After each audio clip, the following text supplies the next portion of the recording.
Om Shanti 20 October 2025 साकार मुरलीर मुख्य point रे परम प्रिय परमपिता परमात्मा शिव बाबा कहते मिठे बच्चे बाबा तुम मानंकु बहुत आग्रहर सहित पाठ पढ़ाइबा पई आसिछंती तेणु तुमे माने मध्य आग्रहर सहित पाठ पढ़। निशा रहुचे आमको स्वयं भगवान पाठ पढ़ाउछंती। बाबा तुम मानंकु बहुत आग्रहर सहित पाठ पढ़ाइबा पई आसिछंती तेणु तुमे माने मध्य आग्रहर सहित पाठ पढ़। निशा रहुचे आमको स्वयं भगवान पाठ पढ़ाउछंती। प्रश्न तुम ब्रह्मा कुमार कुमारी मानंकर उद्देश्य अथवा शुद्ध भावना कौन? तुम ब्रह्मा कुमार कुमारी मानंकर उद्देश्य अथवा शुभ भावना कौन?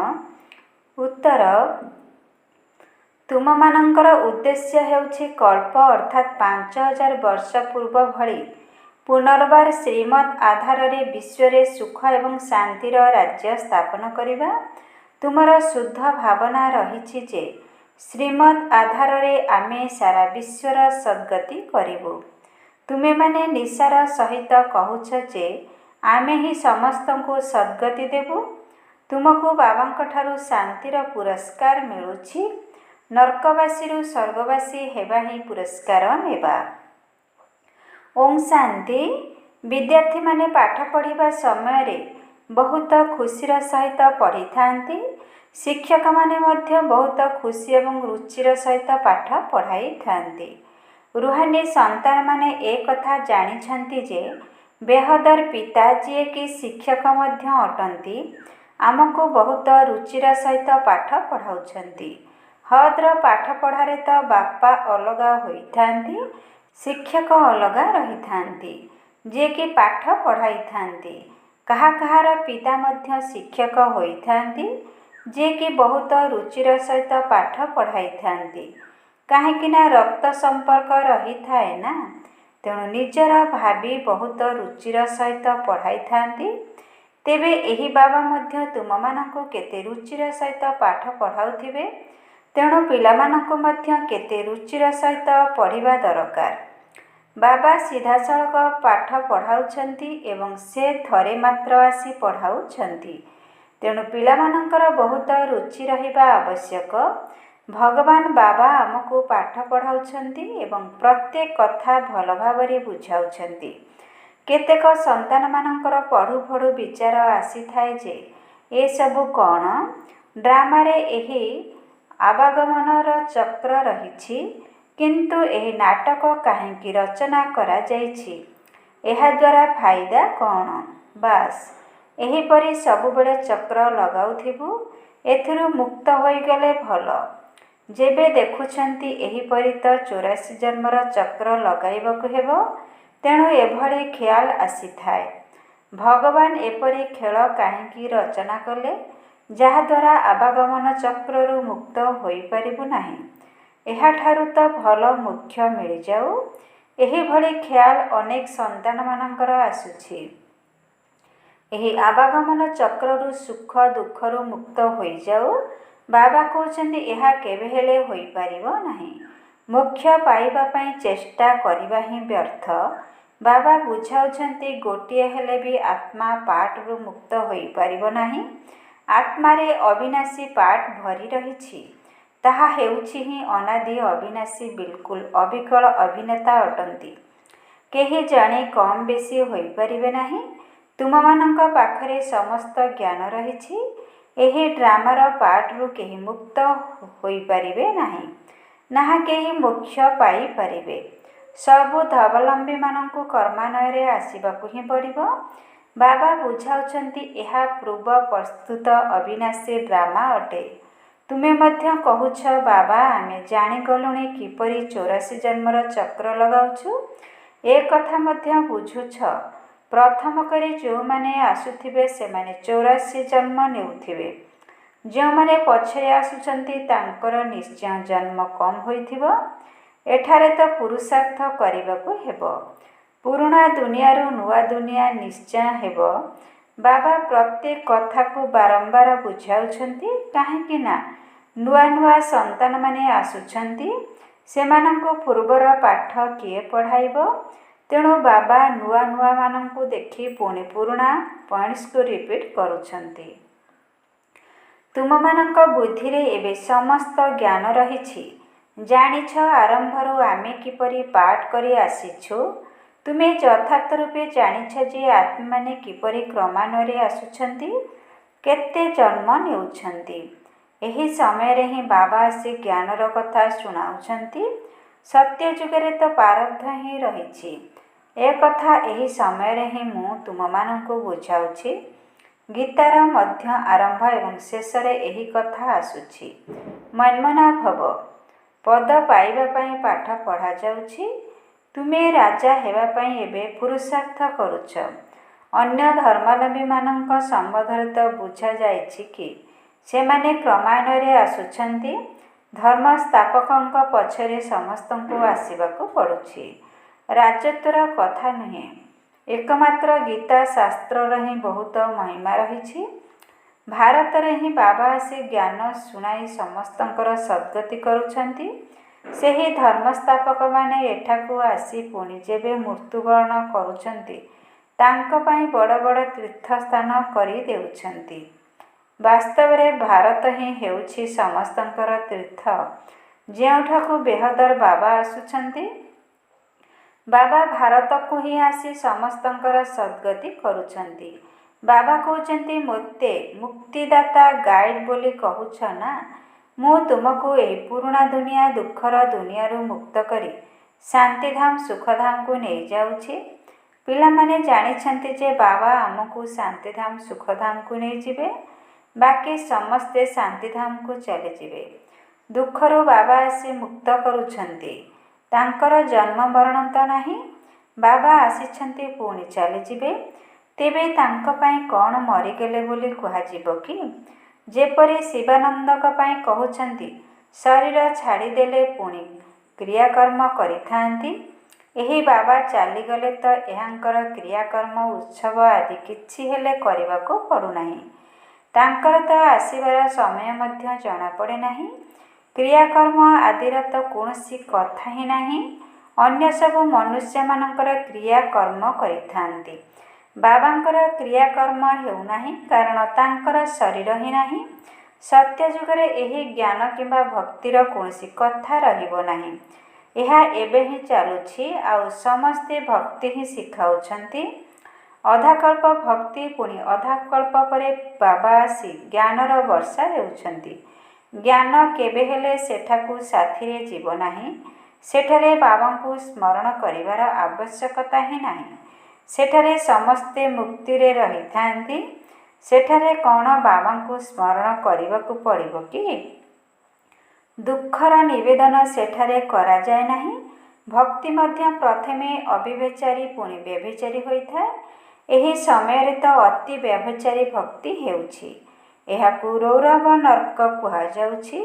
ଏହା ଅତିରୁ ଅତି ନର୍କ ଅଟେ ଏବଂ ବାବା ଆସି ଏହାକୁ ଅତିରୁ ଅତି ସ୍ୱର୍ଗରେ ପରିଣତ କରୁଛନ୍ତି। ଏହି ସମୟରେ 100% ଦୁଃଖ ରହିଛି, ପୁଣି 100% ସୁଖ ଶାନ୍ତି ହେବ।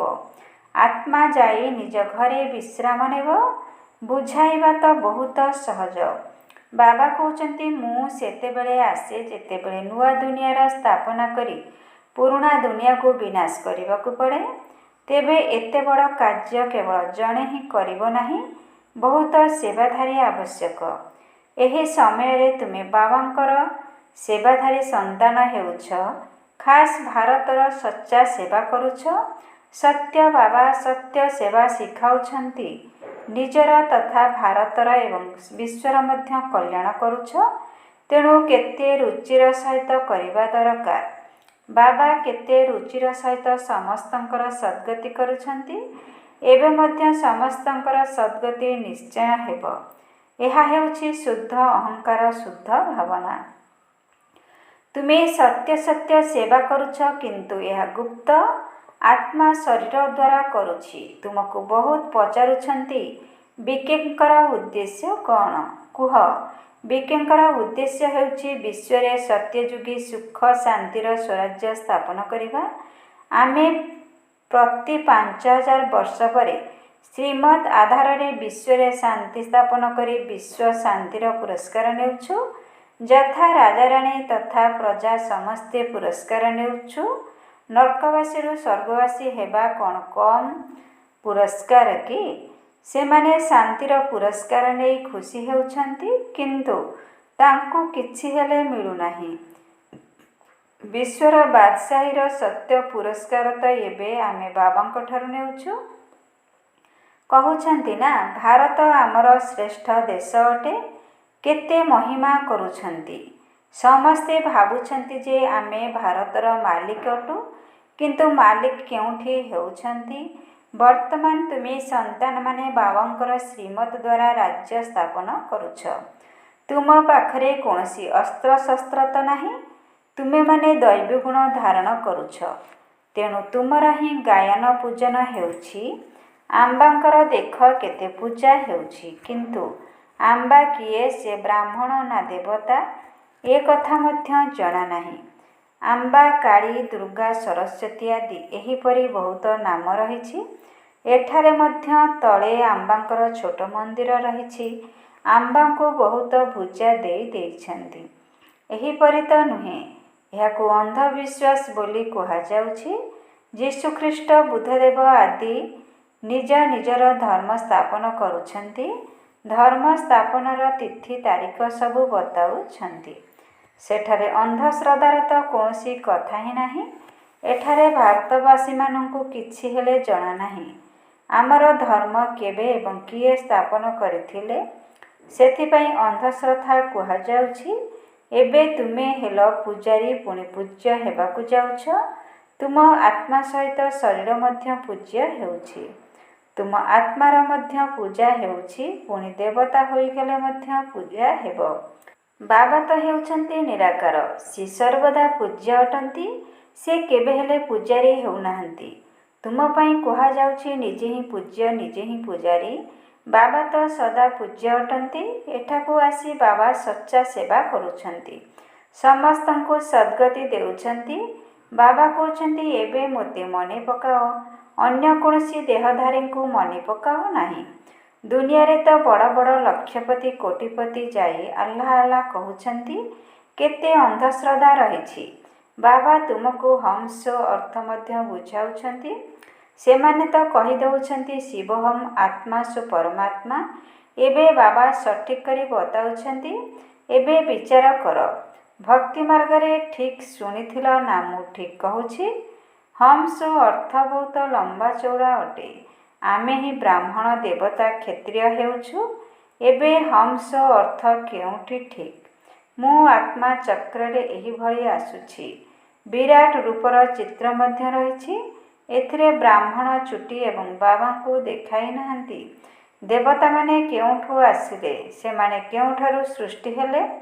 କଳିଯୁଗରେ ତ ଶୂଦ୍ର ବର୍ଣ୍ଣ ରହିଛି। ସତ୍ୟଯୁଗରେ ହଠାତ୍ ଦେବତା ବର୍ଣ୍ଣ କିପରି ହେଲା? କିଛି ହେଲେ ବୁଝୁନାହାନ୍ତି। ଭକ୍ତି ମାର୍ଗରେ ମନୁଷ୍ୟ କେତେ ଫସି ଯାଇଛନ୍ତି। କେହି ଗ୍ରନ୍ଥ ପଢ଼ିଦେଲେ ଖେୟାଲ ଆସିଲା, ମନ୍ଦିର ନିର୍ମାଣ କରିଦେଲେ, ବାସ୍ ଗ୍ରନ୍ଥ ବସି ଶୁଣାଇବେ। ବହୁତ ମନୁଷ୍ୟ ଆସି ଶିଷ୍ୟ ହୋଇଯାଇଥାନ୍ତି। ଫାଇଦା ତ କିଛି ହେଲେ ହେଉନାହିଁ। ବହୁତ ଦୋକାନ ଖୋଲି ଯାଇଛି। ବର୍ତ୍ତମାନ ଏହିସବୁ ଦୋକାନ ସମାପ୍ତ ହୋଇଯିବ। ଏସବୁ ଦୋକାନଦାରୀ ହେଉଛି ଭକ୍ତି ମାର୍ଗର। ଏହାଦ୍ୱାରା ବହୁତ ଧନ ରୋଜଗାର କରନ୍ତି। ସନ୍ନ୍ୟାସୀମାନେ କହୁଛନ୍ତି ଆମେ ବ୍ରହ୍ମଯୋଗୀ, ତତ୍ତ୍ୱଯୋଗୀ ଅଟୁ। ଯେପରି ଭାରତବାସୀ ବାସ୍ତବରେ ହେଉଛନ୍ତି ଦେବୀ ଦେବତା ଧର୍ମର, କିନ୍ତୁ ହିନ୍ଦୁ ଧର୍ମର ବୋଲି କହିଦେଉଛନ୍ତି। ଏମିତି ତ ବ୍ରହ୍ମ ତତ୍ତ୍ୱ ଅଟେ। ଯେଉଁଠି ଆତ୍ମାମାନେ ରହୁଛନ୍ତି, ସେମାନେ ପୁଣି ବ୍ରହ୍ମଜ୍ଞାନୀ ବା ତତ୍ତ୍ୱଜ୍ଞାନୀ ନାମ ରଖିଦେଇଛନ୍ତି। ନଚେତ୍ ବ୍ରହ୍ମତତ୍ତ୍ୱ ହେଉଛି ରହିବାର ସ୍ଥାନ। ତେଣୁ ବାବା ବୁଝାଉଛନ୍ତି କେତେ ବଡ଼ ଭୁଲ କରି ଦେଇଛନ୍ତି। ଏସବୁ ହେଉଛି ଭ୍ରମ। ମୁଁ ଆସି ସବୁ ଭ୍ରମ ଦୂର କରି ଦେଉଛି। ଭକ୍ତି ମାର୍ଗରେ କହୁଛନ୍ତି ମଧ୍ୟ, ହେ ପ୍ରଭୁ ତୁମର ଗତି ମତି ନିଆରା ଅଟେ। ଗତି ତ କେହି କରିପାରିବେ ନାହିଁ। ମତ ତ ଅନେକଙ୍କର ମିଳୁଛି। ଏଠାକାର ମତ କେତେ କମାଲ କରିଦେଉଛି, ସାରା ବିଶ୍ୱକୁ ପରିବର୍ତ୍ତନ କରିଦେଉଛି। ଏବେ ତୁମ ସନ୍ତାନମାନଙ୍କର ବୁଦ୍ଧିରେ ଅଛି ଏତେ ସବୁ ଧର୍ମ କିପରି ଆସୁଛି, ପୁଣି ଆତ୍ମାମାନେ କିପରି ନିଜ ନିଜର ବିଭାଗରେ ଯାଇ ରହୁଛନ୍ତି। ଏସବୁ ଡ୍ରାମାରେ ନିର୍ଦ୍ଧାର୍ଯ୍ୟ ରହିଛି।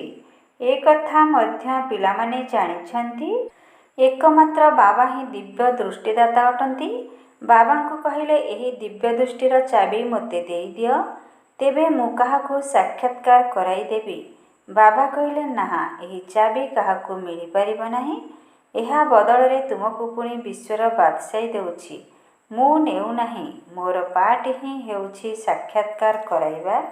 ସାକ୍ଷାତକାର ହେବା ଦ୍ୱାରା କେତେ ଖୁସି ହୋଇଯାଉଛନ୍ତି, କିନ୍ତୁ କିଛି ହେଲେ ମିଳୁନାହିଁ। ଏପରି ନୁହେଁ ଯେ ସାକ୍ଷାତକାର ଦ୍ୱାରା କେହି ନିରୋଗୀ ହୋଇଯାଉଛନ୍ତି ଅଥବା ଧନ ମିଳିଯାଉଛି।